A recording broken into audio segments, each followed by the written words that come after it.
Posteriormente, debemos determinar la amplitud con la cual vamos a trabajar las clases de nuestra tabla de frecuencia.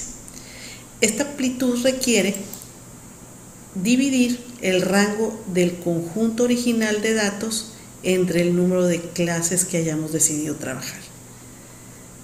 En este caso, el rango es igual al valor mayor menos el menor, que es 29, y se divide entre el número de clases, que son 5,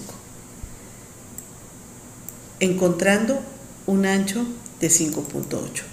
Sin embargo, vamos a recordar que nuestros tiempos de espera están en números enteros. Por consiguiente, vamos a trabajar redondeando hacia arriba y tendremos una amplitud de la clase o del intervalo de frecuencia igual a 6. Con ello podemos ya empezar a construir nuestra tabla de frecuencia. Nuestra tabla de frecuencia requiere iniciar con un límite inferior. Recordemos que los amplitudes o anchos de clase no son otra cosa que una subdivisión del conjunto original entre clases más pequeñas del mismo conjunto. El límite inferior, número 1, lo vamos a calcular con esta fórmula. El número menor, menos 0.5, ya que no utilizamos decimales, y esto nos permite no tener valores que se repitan en el límite superior y en el límite inferior siguiente. El límite inferior quedaría en este caso el número menor menos 0.5, 2 menos 0.5 y tenemos 1.5. El siguiente límite inferior o el límite inferior número 2 resulta del valor anterior más 6, que es el ancho de clase. El tercero, el anterior más el ancho de clase, y así sucesivamente. Los límites superiores, por consiguiente, son su límite inferior más el ancho de clase, que son 6. Y construimos el inicio de nuestra tabla de frecuencia con 5 intervalos o clases. La marca es el valor central del ancho de clase, es decir, vamos a calcular el promedio de cada ancho de clase. Y esto implica sumar y dividir entre 2 o utilizar la función Excel Average. La frecuencia. Aquí es donde nos va a ayudar mucho el Excel, ya que en lugar de estar revisando cada conjunto en sus valores y determinar en cuál parte va a quedar cada valor de nuestro ancho de clase o de nuestras clases, podemos determinar con las funciones de conteo que el Excel nos haga la suma. Es decir, vamos a utilizar la función COUNTIF, ponemos el rango, que no es otra cosa donde tenemos todos nuestros valores originales, en este caso del B3 al K4, y vamos a decirle que queremos que sume o que cuente esos valores si son menores que el límite superior de las clases. Y así sucesivamente hasta cada uno de los datos con los que estamos trabajando. Si utilizamos este símbolo antes del campo, lo lee el Excel como el valor que incluye la celda, no como C. Entonces es muy importante que puedan utilizar, que no olviden utilizar este valor. Una vez que ya tenemos las frecuencias, que no son otra cosa que cuántos datos aparecen del conjunto original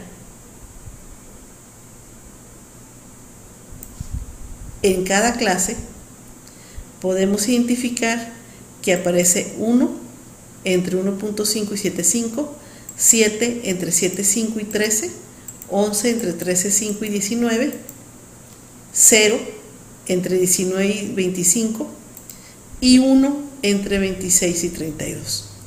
De ahí procedemos a calcular la frecuencia relativa, que no es otra cosa que el número de datos en porcentaje convertido a porcentajes. Es decir, para la clase 1 sería el valor de la celda E25 entre el total de datos, que en este caso son 20. Así podemos ir colocando cada una de las fórmulas en los demás apartados de la frecuencia relativa. La frecuencia acumulada va a ser la suma de los valores que van apareciendo en cada conjunto de datos de las clases. Y la frecuencia relativa acumulada es el porcentaje, esta acumulación. Obviamente llegamos al final de la clase o en la clase n, en la clase 5, tendrá que ser 1, que representa el 100% de los datos. Con ello construimos nuestra tabla de frecuencia, que nos va a permitir realizar la graficación o la representación gráfica del conjunto de datos original. El contar ya con la tabla de frecuencias es muy importante porque nos permite poder realizar la representación gráfica de nuestro conjunto original de datos. Vamos a ir haciendo esto de acuerdo a lo que nos solicitan en cada uno de los incisos. El primer inciso nos pedía un histograma.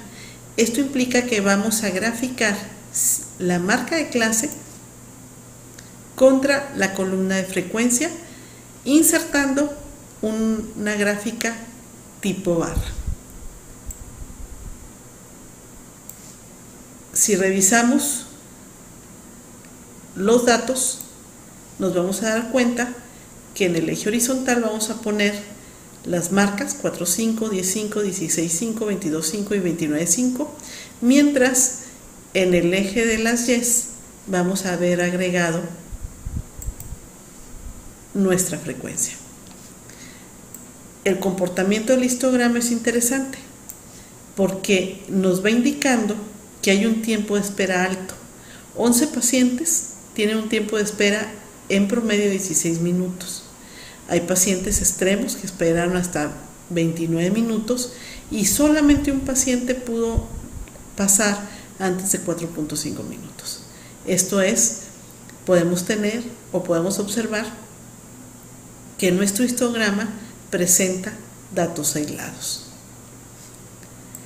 En cuanto a la distribución de frecuencia relativa de los tiempos de espera, lo que vamos a hacer es insertar una gráfica de pastel. A mí me gusta la que subdivide y que pone los porcentajes. Si ustedes revisan la selección de datos, nos vamos a dar cuenta igual en el eje de las X estamos graficando la marca de clase y en el eje de las Y estamos alimentando los valores de nuestra frecuencia relativa.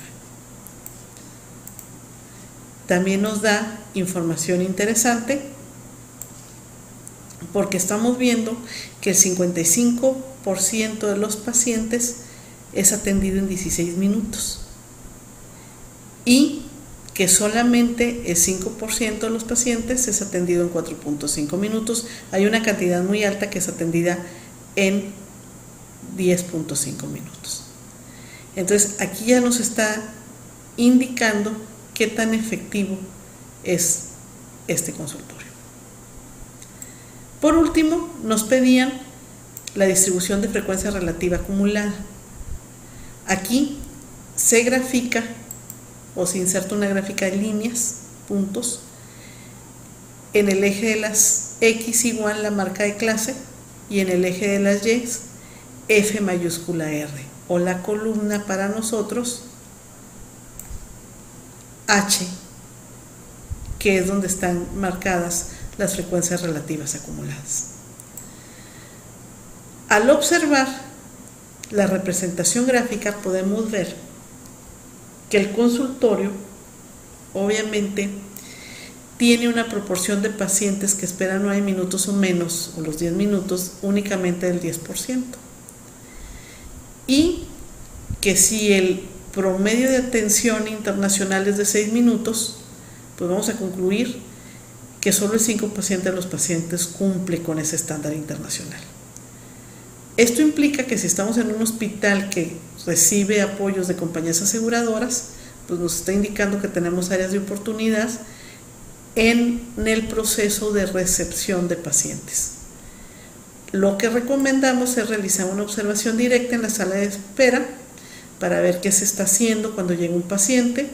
Hay que evaluar al personal sobre capacitación, movimientos, contrataciones, desarrollar métodos de evaluación o calificación de personal, revisar los procesos y los sistemas de qué hacen cuando llega el paciente, cómo lo reciben, cómo lo verifican, cómo lo atiende el médico, qué guías y indicaciones especiales, porque si el estándar internacional es de 6 minutos, el promedio es de 14.75 minutos con más o menos 5.5 minutos.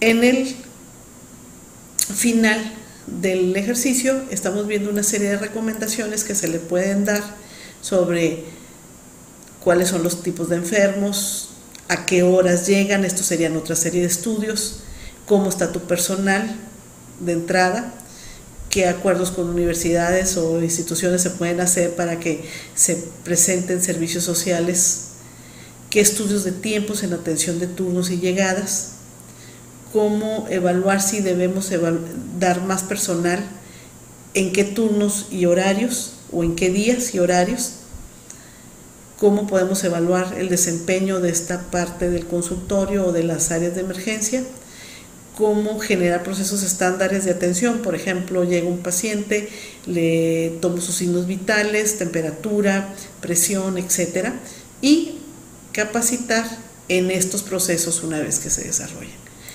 La intención de este ejercicio es que ustedes pudieran ver cómo aprovechar las tecnologías de información para realizar una presentación sencilla de el análisis de un caso, y con este caso, con esta representación, poder empezar a identificar comportamientos inusuales en el proceso que estamos analizando y que lleguen ustedes a decisiones o a conclusiones primarias.